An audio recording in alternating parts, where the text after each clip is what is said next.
Hello दोस्तों, welcome to my channel unique math by Dheeraj sir में आप सभी का स्वागत है। दोस्तों, हम जैसा कि उम्मीद करते हैं कि आप लोग जो भी वीडियो अभी तक अपलोड की गई है अपने यूट्यूब चैनल पर, आप लोग अच्छे तरीके से उसको प्रैक्टिस कर रहे होंगे और सभी डिफिनीशनों को अच्छे तरीके से पढ़ रहे होंगे। हमने अभी पूर्व कक्षा में कल की वीडियो तक हमने 6 तक की विभाज्यता के नियम को हम लोगों ने पढ़ चुके थे। आज हम कुछ छूट गए थे जिसको हम आज अपने इस वीडियो में हम उसको पूरा करेंगे।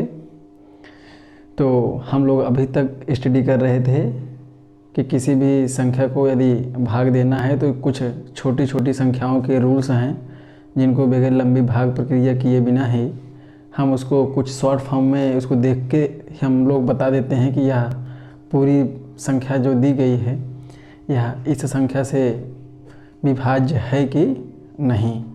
तो हम लोग 6 तक सीख चुके थे, 6 नंबर तक। आगे आज हम लोग 7 से विभाज्यता के नियम के बारे में सीखेंगे। उसके बाद 8 से विभाज्यता के नियम के बारे में सीखेंगे, फिर 9, फिर 10, फिर 11। यानी कि ये केवल 11 तक बेसिक हम लोग सीखते हैं। आगे जैसे ये रूल्स, आगे बहुत सारे रूल्स हैं लेकिन हम लोग उस पर ज़्यादा चर्चा नहीं करेंगे। बस हम लोग बेसिक 11 तक सीख लेंगे। उसके बाद ज़्यादा यूज इसका हम लोग केवल जूनियर लेवल तक करते हैं। उसके बाद हम लोग गणित के अन्य टॉपिकों को हम लोग पढ़ते हैं। जो अंक गणित में बेसिक हम लोगों को 11 तक के विभाज्यता के नियम पता होना चाहिए ताकि विद्यार्थी लोग बगैर लंबे भाग प्रक्रिया किए बिना ये बता सकें कि यह संख्या इससे विभाज्य है कि नहीं। तो चलिए, हम आपको ज़्यादा समय ना लेते हुए हम अपने टॉपिक पर चलते हैं। जो आज हम सीखेंगे कि कोई संख्या 7 से विभाज्य होती है कि नहीं, इतनी कोई संख्या दी गई है वह 7 से विभाज्य है कि नहीं है। ये थोड़ा विद्यार्थी ध्यान देंगे। जैसे कोई भी संख्या दी गई है, मान लो कोई 3 अंकों की एक संख्या दी गई है, कोई 3 अंकों की संख्या दी गई है, तो यह संख्या 7 से विभाज्य है कि नहीं। तो यहाँ जो हमारा मूल मतलब इसका भाग करने का जो नियम है, हम क्या करते हैं 842 को 7 से भाग देंगे तो इसको हम एक शेषफल आएगा 7 दूनी 14, यहाँ 2 उतारेंगे, यहाँ 0 बढ़ जाएगा। तो हमारा शेषफल क्या आया, 2 आया। यानी कि यह 842 जो है वो 7 से विभाज्य नहीं है। तो ये भाग बगैर किए ही हम कैसे पता लगा लें कि यह संख्या 7 से विभाज्य है कि नहीं है। तो हम आपको बताना चाहेंगे कि जैसे कोई संख्या दी गई है तो उसके इकाई अंक को हम देखेंगे। इकाई अंक का हम दुगुना करेंगे, इकाई अंक का दुगुना। जैसे कोई संख्या इकाई अंक क्या है, 2 है, तो इसका दुगुना कितना आएगा, 4 आएगा। तो 4 को जो शेष बची संख्या है उसमें 4 घटा देंगे, यानी कि 84 में से 4 घटा देंगे, क्या आएगा 80। क्या आएगा 80। तो 80 को हम लोग 7 से भाग देंगे। यदि यह संख्या 7 से विभाज्य है तो वह संख्या 7 से विभाज्य होगी। यदि यह संख्या 7 से विभाज्य नहीं है तो वह संख्या 7 से नहीं विभाज्य होगी। ठीक। तो ये थोड़ा एक 7 वाला हमें थोड़ा कठिन लगता है विद्यार्थियों को, तो लगभग समय उतना ही जाता है। तो इसको हम लोग बस केवल इसके रूल जानते रहिए कि इकाई अंक का दोगुना कर देते हैं और जो शेष बची संख्या है उसमें से उसको घटा देते हैं। तो यदि घटाने के बाद जो संख्या बचती है, यदि वह संख्या 7 से विभाज्य है तो वह पूरी संख्या 7 से विभाज्य होगी, अन्यथा नहीं। तो हम लोग इसकी बहुत प्रैक्टिस करेंगे तो हम ऑटोमेटिक समझ जाएंगे कि यह संख्या 7 से विभाज्य है कि नहीं है। अभी हम केवल उसके बेसिक थोड़ा उसके एग्जाम्पल को हम लोग समझ लेंगे, एक 2 सवाल लेकर। उसके बाद हम लोग आगे प्रैक्टिस करेंगे तो हम समझ जाएंगे सब कुछ। अब 8 से विभाज्यता के नियम क्या है भाई, हम विभाज्यता के नियम क्यों पढ़ रहे हैं, ताकि किसी भी संख्या को हम लंबा भाग दिए बिना ही बता दें यह संख्या 7 से विभाज्य होगी कि नहीं होगी। अगर टाइम उतना ही लग रहा है तो फिर क्या मतलब है ऐसा उस नियम को पढ़ने से। वही भाग दो जो हमने छोटी कक्षाओं में दिया है। तो रूल मतलब नियम का मतलब है कि जो इसके रूल्स हैं कम समय में यदि कम समय में हमारा वो अगर हमें आंसर मिल जा रहा है तो हम ज़्यादा उसको अपनाएंगे। लेकिन 7 से जो विभाज्यता का नियम है इसमें लगभग हम जानते हैं कि समय लगभग उतना ही लगता है, तो ये थोड़ा मतलब कठिन लगता है विद्यार्थियों को। तो अभी तक जो इसके पहले सीखे थे हम लोग 2 से 3 से 4 से 5 से 6 से, इसमें हम लोग नियम कुछ मतलब अच्छा था, उसको हम कम समय में जल्दी बता देते थे। जिसमें अब हम लोग बताएंगे 8 के विषय में, कोई संख्या 8 से विभाज्य है कि नहीं है। कम समय में इसको हम तुरंत बताना चाहेंगे आपको। जैसे कोई संख्या मान लीजिए दी गई है 8 4 2 7 6 7 3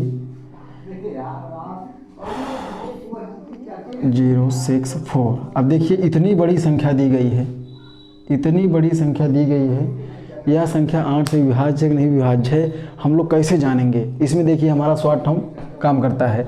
देखिए इतनी बड़ी संख्या दी गई है, हम इसको 8 से भाग देंगे तो बारी बारी से भाग देंगे तब जाके कहीं पता चलेगा। तो हम केवल इसके इकाई, दहाई और सैकड़ा, यानी कि हम इकाई, दहाई और सैकड़ा यानी कि 3 अंकों से जो बनी संख्या है उसको हम देखेंगे। 3 अंकों से बनी संख्या आपकी क्या है? 0 6 4, यही है। इकाई का अंक 4 है, दहाई का अंक 6 है, सैकड़े का अंक 0 है, यानी कि यह संख्या क्या है? 64 है। तो अब इस 64 को हम पता करेंगे कि यह संख्या 8 से विभाज्य है कि नहीं विभाज्य है। तो हाँ, यह संख्या 8 से विभाज्य है।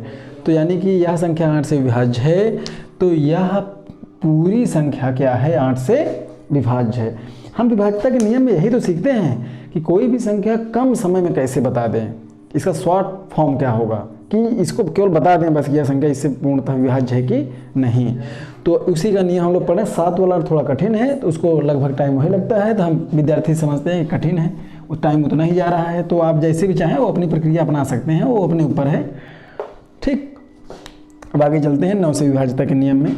तो 9 से विभाज्यता के नियम में क्या है? जैसे कोई संख्या आपको दी गई है 8 4 7 3 4, कोई भी संख्या दी गई है 5, कोई भी संख्या दी गई है, यह संख्या 9 से विभाज्य है कि नहीं। तो विद्यार्थियों लोग आप लोग पिछले 3 के नियम में हम लोग सीखे थे कि कोई संख्या 3 से वही विभाज्य होती थी जो संख्या किसी भी संख्या के अंकों का योग कर लेते थे, अंकों को जोड़ने के बाद जो संख्या प्राप्त होती थी तो हम लोग उसको डिवाइड कर देते थे। यदि वह संख्या 3 से विभाज्य होती थी तो वह पूरी संख्या 3 से विभाज्य होगी।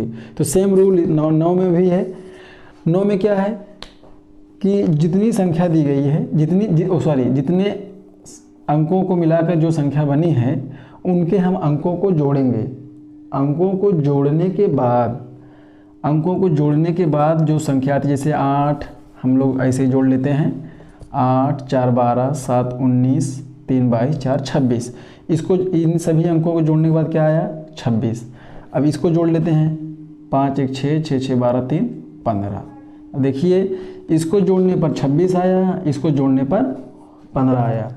तो क्या 26 9 से पूरी तरह भाग चला जाता है? नहीं जाता है।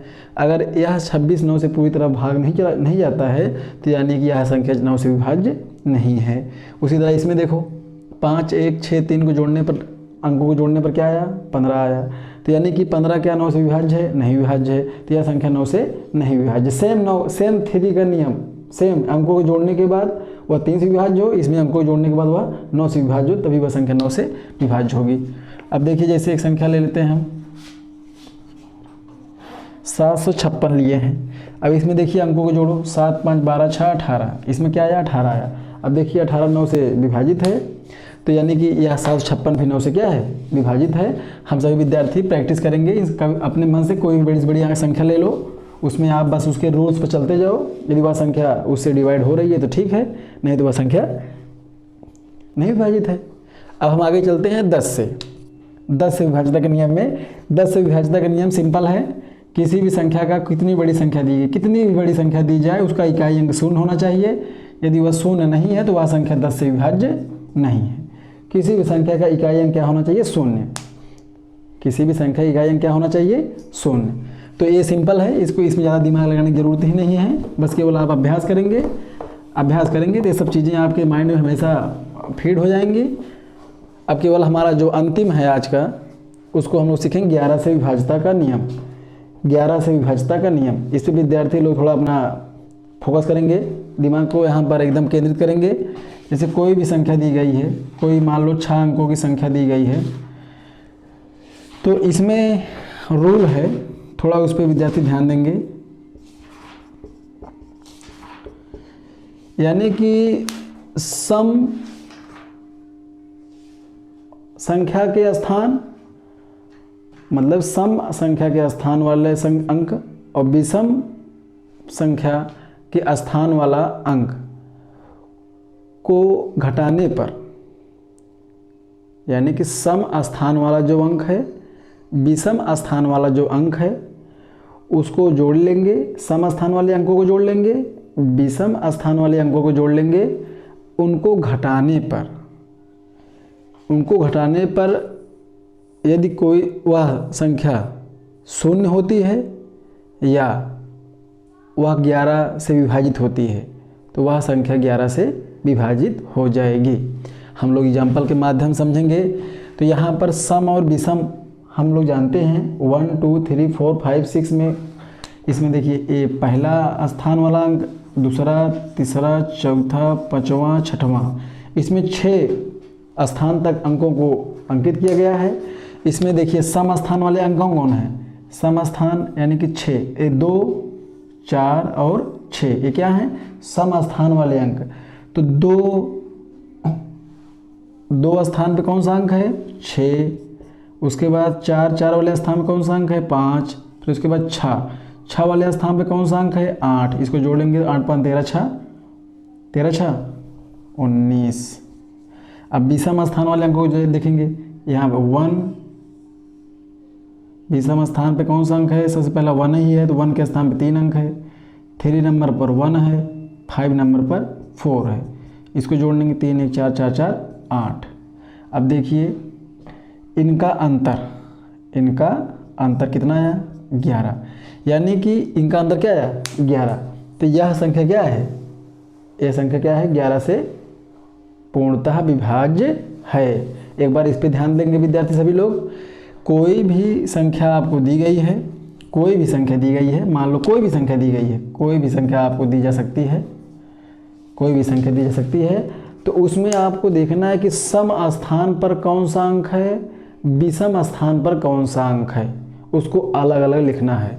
तो सम स्थान देखिए 1 2 पे 1 2, फिर 4 पे भी 1 है, 6 वाला है ये नहीं है, 6 पद इसमें है ये नहीं है, केवल 5 ही पद हैं, तो 1 और 1 जोड़ के क्या आएगा 2 आएगा। अब विषम स्थान देखिए 1 3 एंड 5, तो 1 3 के स्थान में कौन सा अंक है 8 और 5 के स्थान में कौन सा अंक है 7, इसको जोड़ो 8 6 14 14 7 21। अब इसका अंतर निकालेंगे क्या आएगा 19। अब 19 11 से विभाज्य नहीं है, तो यानी यह संख्या 11 से विभाज्य नहीं है। इसमें आपको केवल 11 में आपको यही ध्यान देना है कि सम स्थान वाले अंक और विषम स्थान वाले अंकों का अंतर यदि शून्य आ जाए या 11 से विभाजित हो जाए या 11 से विभाज्य हो जाए वो संख्या, तो वह संख्या 11 से विभाज्य है, अन्यथा नहीं। हम उम्मीद करते हैं विद्यार्थियों को आज की क्लास अच्छी लगी होगी और लोग समझ गए होंगे, और निरंतर आप लोग अभ्यास करते रहिए, आपको मैथ में आपकी बहुत अच्छी पकड़ बन जाएगी। तब तक के लिए धन्यवाद।